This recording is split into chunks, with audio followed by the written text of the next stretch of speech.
पितृशक्ति, युवा शक्ति, युवती शक्तियों को सादर जोहार जोहार। इस गुणवाना महासम्मेलन में आए हुए सभी हमारे कुटुंब की सदस्य और हमारे अतिथिगण, और आज हम हमारे इस गांव की खेरोदाई ठाकुर देव के और हमारे गुणवाना रत्न परम श्रद्धेय दादा मरकाम जी और दादा कंगाली जी के चरणों में सेवा जोहार करते हुए, उसको याद करते हुए आप सभी को आज हमको अपनी कम्युनिटी के बारे में, अपनी समुदाय के बारे में, अपनी सभ्यता के बारे में, अपनी व्यवस्था के बारे में चर्चा करेंगे।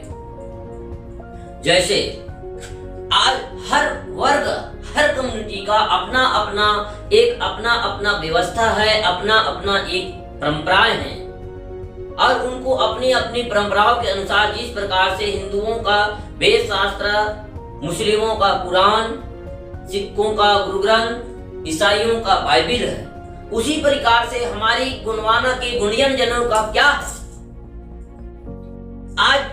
आज हम शिक्षा की बात करते हैं। आज की समय वैज्ञानिकता की समय है, विज्ञान का समय है। आज सब लोग प्रूफ मांगते हैं, सबूत मांगते हैं। और आज जो कहते थे पहले हमारे छत्तीसगढ़ी में कहते थे कि 100 बक्का तो एक लिखा। आज लिखावट का समय है, लिखने पढ़ने वाले का जमाना है, और आज की दौर में हम अपने आप को पीछे महसूस करते हैं। लेकिन हमारे सगा भाइयों को यह पता होना चाहिए कि लिखे होने से कुछ नहीं होता, उसमें वास्तविकता होना चाहिए, उसमें ये मूल तथ्य होना चाहिए, एक तर्क होना चाहिए, एक पहचान होनी चाहिए, एक व्यवस्था होनी चाहिए, और जिसकी एक रीजन होना चाहिए।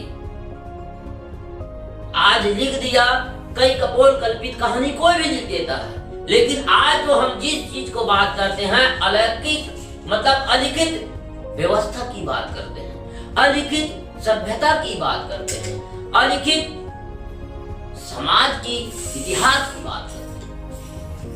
आज हमारी गुणवाना की साहित्यकार और गुणवाना की परम विचारक और विद्वान डॉक्टर तिरुमाल मोतीरामन कंगाली जी की ये बहुत बड़ी हमारी समाज के लिए एक योगदान रही, जिन्होंने हमारी समाज को और हमारी इस अलिखित व्यवस्था को उन्होंने अध्ययन किया, और अध्ययन करके उस अलिखित व्यवस्था को हमारी आज की वर्तमान समय में उसको किताब के रूप में प्रस्तुत किया। आज क्योंकि आज इतना बड़ा सही बात क्यों न बोलो, लेकिन वह बात लिखा नहीं हुआ है तो उसको सही नहीं मानते आज के लोग। और जो बात गलत क्यों न हो, लेकिन वह बात लिखा हुआ है तो उसको सही मान लेते हैं। आज देख रहे हो हमारी लोग अपनी परंपरा, अपने इतिहास, अपनी सभ्यता के बारे में कितना बोल रहे हैं, लेकिन ऐसा नहीं है। इस तरह को आपको सुनना है। ऐसा नहीं होता कि जो किताब में लिखा है उसी का अध्ययन करना, क्योंकि किताब में लिखा है वो गलत हो सकता है, लेकिन आप सामने में जाके अध्ययन करेंगे। जिस प्रकार से दादा कंगाली ने हमारे गांव घूम के, राज्य घूम के, पूरे भारतवर्ष में घूम के कई इतिहासकारों की साहित्य को पढ़ के उन्होंने यह देखा कि गुणियन व्यवस्था क्या है, हमारी गुणियन व्यवस्था में क्या ऐसी चीज है जिसके वजह से हमारी इस प्रकार से राज निशानी है। और आज उस राज निशानी को बदलने की साजिश किया जा रहा है, उसको मिटाने की षड्यंत्र रची जा रही है, और उसको अलग से प्रस्तुत किया जा रहा है। तो इसके पीछे क्या है? जो हमारी लोग जिसको बोलते थे, जो हमारी लोग जिसको हम अपने बचपन से सुनते आए हैं, उस इतिहास के बारे में हमको पढ़ने, देखने, सुनने को क्यों नहीं मिलता? हमारी पेन व्यवस्था जैसे ठाकुर देव, खेरेमाई, दुल्हा देव, नारायण देव, इनके बारे में हमको जानने का क्यों नहीं मिलता? इनके बारे में जानने के लिए हमको लिखे हुए किताबों में ढूंढते हैं, ग्रंथों में ढूंढते हैं, लेकिन वहां हमको क्यों नहीं मिलता? आज हमारे लोग अपने आप को गर्व से, कई हमारे बंधु जो नहीं जानते वो गर्व से कहते हैं कि हम हिंदू हैं कह के, लेकिन क्या हमारे हिंदू धर्म ग्रंथों में हमारी देवी देवताओं की जिक्र क्यों नहीं है? हमारी परंपरा प्रथाओं की जिक्र क्यों नहीं है? हमारी व्यवस्थाओं की, हमारी सभ्यता की जिक्र क्यों नहीं है वहां पे? कोई ऐसे धर्म शास्त्र बता दो, कई ऐसे पुराण बता दो, वेद बता दो, जहाँ पे दुल्हादेव, नारायण देव, बुढ़ादेव, ठाकुर देव, खेरोदाई की व्यवस्था के बारे में जानकारी हो, उनकी नाम हो। ऐसा क्यों नहीं है? तो क्या हम मान लें अपने आप को कि हिंदू है? अगर हम हिंदू होते तो हमारी देवी देवता, हमारी इतिहास, हमारी सभ्यता, हमारी परंपरा, हमारी भाषा सबको उस धर्म ग्रंथ में उल्लेखित किया होता, लेकिन नहीं है। तो इससे ये सिद्ध होता है कि हम हिंदू धर्म की श्रेणी में नहीं आते। तो आज हमको अपने आप को जाननी है, अपने आप को पहचाननी है, तो हमको अपनी परंपरा में जानी होगी, किताब में नहीं जाना है। किताब में जाने से आपको कुछ नहीं मिलेगा। किताब में कुरान पढ़ोगे तो मुसलमानों के बारे में जानने को मिलेगा, बाइबिल पढ़ोगे ईसाइयों के बारे में जानने को मिलेगा, गुरु ग्रंथ पढ़ोगे सिख के बारे में जानने को मिलेगा, और उसी प्रकार से वेद शास्त्र पढ़ोगे तो हिंदुओं के जाने में, वैदिक व्यवस्था के बारे में जानने को मिलेगा। लेकिन हमारी व्यवस्था को हमको कहाँ जानकारी मिलेगा? तो हमारी व्यवस्था को हमको जानना है तो अपनी समाज, अपनी घर, अपनी परंपरा में जानी पड़ेगी, उसका अध्ययन करना पड़ेगा, और उसको आज की नजरिए से, दृष्टिकोण से देखना होगा कि आज हमारी दृष्टिकोण हमारी परंपरा के ऊपर क्या बनी है, हमारी समाज के ऊपर हमारी दृष्टिकोण क्या बनी है, हमारी भाषा के ऊपर हमारी दृष्टिकोण क्या बनी है। हमारी दृष्टिकोण ये बनी है कि हम गरीब हैं, हमारा व्यवस्था, जो हमारी सभ्यता, जो हमारी इतिहास, जो हमारे देवी देवता, वो कमजोर है। आज जब ठाकुर देव की बात आती, खेरोदाई की बात आती है, तो कई पढ़े लिखे हमारे नौजवान साथी जो अपने आप को आईपीएस, आईएएस या फिर ग्रेजुएट समझते हैं, वो ठाकुर देव खेरो माँ के इतिहास को नहीं जानते, और नहीं जानने की वजह से वो उसके बारे में सोचते भी नहीं। चलो ये गांव का ऐसी बहगा लोगों का है, बहगा लोग झाड़ फूक करने के लिए ऐसे सब करते हैं, ऐसे बोल देते हैं। जबकि हमको ये जानना चाहिए, अगर ठाकुर देव नहीं होता तो आप इस सभ्यता की कल्पना नहीं कर पाती। ठाकुर देव नहीं होता तो आपको उच्च भोजन श्रृंखला, खाद्य श्रृंखला की आपको जानकारी नहीं होती। और अगर उस ठाकुर देव नहीं होता तो न गांव बसता, न बस्ती बसता, न नगर बसता, न शहर बसता, न राज्य बसता, न देश बसता। अगर इसको किसी ने दिया है, इस व्यवस्था को किसी ने अगर यहाँ पे लागू किया है, तो वह है ठाकुर देव खेरो की विद्या। अगर खेरोदाई नहीं होते, अगर डॉक्टर, एमबीबीएस डॉक्टर लोग बोलेंगे कि खेरोदाई के बारे में, तो उनको खेरोदाई के बारे में पता नहीं होता। अगर खेरोदाई नहीं होता तो मैं ये कहता हूँ, खेरोदाई नहीं होता तो ना यहाँ चिकित्सालय होता, ना अस्पताल होता, ना यहाँ किसी भी प्रकार से कुछ नहीं होता। अगर उन्होंने वनस्पति से चिकित्सा करने की, नाड़ी विद्या की बात करने वाली, चिकित्सा की बात करने वाली थी, स्वास्थ्य के लिए रोग निदान करने की प्रथम अस्पताल खोली, तो वो थी खेरोदाई। अस्पताल की जनक कोई है तो वो खेरोदाई है। और उन्हीं की देन के वजह से हाँ, हम उसको, उसकी बनाए हुए व्यवस्था को हम विकसित किए हैं जरूर, और ऐसे विकसित किए हैं कि हम उसका दुरुपयोग करने लगे। 100 में से तो 50% डॉक्टर जो वो जन सेवा के लिए काम नहीं करता, बिजनेस बना दिया है। और बिजनेस के उद्देश्य से, व्यवसाय के उद्देश्य से लोगों की भावना की कोई कदर नहीं, लोगों की जान की कोई कदर नहीं है। वो उसको तो सिर्फ चाहिए तो चाहिए, पैसा चाहिए। तो जो भावना हमारी खेरोदाई में थी, अगर वो भावना हमारे यहाँ की डॉक्टरी में हो जाएगी, तो मैं ये कहता हूँ कि भारत कभी रोगी देश नहीं होगा, निरोग हो जाएगा।